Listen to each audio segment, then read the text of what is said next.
عاجل.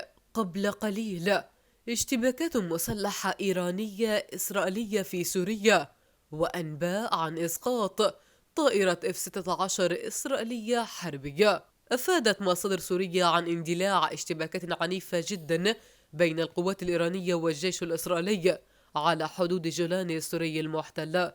وأضافت المصادر أن الجيش الإسرائيلي حاول قصف القوات الإيرانية بالطائرات الحربية F-16، إلا أن القوات الإيرانية أطلقت صاروخ أرجو وسط أنباء عن سقوط الطائرة الحربية. من جهته، أعلن الجيش الإسرائيلي عن قصف قوات إيرانية أطلقت النار على دورية إسرائيلية كانت تقوم بعملها في تمشيط على الحدود مع سوريا. وأضاف الجيش أن قوته اشتبكت فيما بعد مع القوات الإيرانية، وأن الاشتباكات ما زالت متصاعدة.